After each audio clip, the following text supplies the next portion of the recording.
In this video I'm going to show you how to prepare this birch polypore, otherwise known as birch bracket and razor strop fungus, for use as a tinder. So it will take a spark. These are really amazing fungus that have got multiple applications in the bushcraft and survival world. You can make teas with them, using about 5 to 10 grams of your fungus to your cup of water. You can actually make a tea which has got antiseptic properties. It's also really good for intestinal parasites and immune system if you're ill with a cold, or it's actually an immune booster. So yeah, other than the fire lighting, there's loads of uses for this. And it was called razor strop because back years ago people that couldn't get their hands on or afford leather can use the back to strop your knife to get a razor sharp edge on it. So yes, all round handy thing to collect. I've gathered these, I don't know how many I've got still, probably 10 last year, and dried them out in the house. It's gone rock hard. I've pressed really hard on the centre there. It's gone off like concrete. So you need them bone dry for tinder. You'll see why in a bit. But another use for these is to actually cut strips of the top or the flesh and use them as plasters. Where they're antiseptic, they're really good on a wound on your finger, thumb. You just cut the strip, wrap it round, and as it dries, it sticks to itself anyway, and as it dries it'll actually stay on and grip on. And obviously you've got the antiseptic bonus as well, which is good to keep infection at bay. So yeah, I haven't really found any information about well, anyone else with information about preparing these as tinder, but I'm just going to show you how I do it. So yeah, let's get on with it. Prepare this small birch bracket, cut the sides off and use the knife to scrape out a hollow in the middle, not all the way through, about halfway. So once there's an ember in there, it's got plenty of material to start burning so it will smoulder.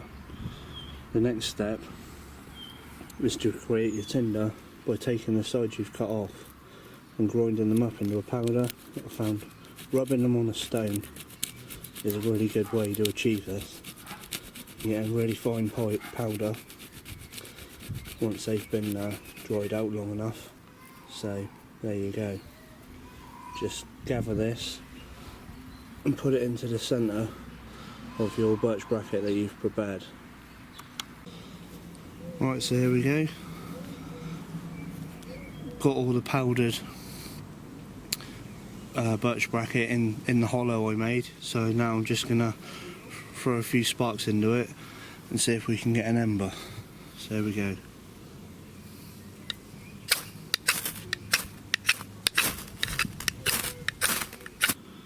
There you go, got an ember. There are a lot of people out there that tell you this is the wrong fungus to do this with, but you can do it with it. It's not the best, but it's possible. So that's a method to get an ember from it.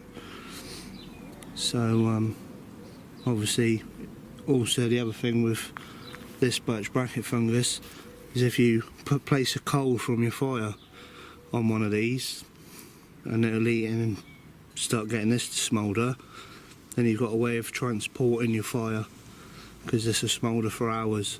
So there you go.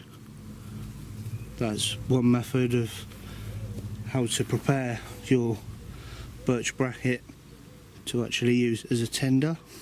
It needs to be bone dry, and you powder it up. So just done a little demo and dropped a coal into a piece just to show you. I've had it burning there, smouldering away for a few minutes now, but you can see that you can easily transport your fire once you've dropped a coal into a chunk. And you can get these birch brackets as big as your hand, so you've got scope to walk quite a long way and transport your fire just carrying it. But yeah, if you every now and again just give it a blow, you'll see the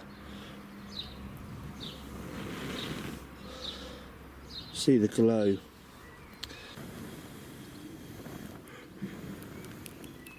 And there you go, that's been smouldering away for over half an hour now, so it just shows how effective it would be for transporting a fire. Like I said, you can get birch brackets as big as your hand, so really effective and brilliant once they're dried out. Yeah, it's an all-round great fungus and very good idea to collect them when they're in season. So yeah, hope you found the video useful. For more survival and bushcraft videos, please subscribe to my YouTube channel, and I hope you enjoyed watching. Thanks very much.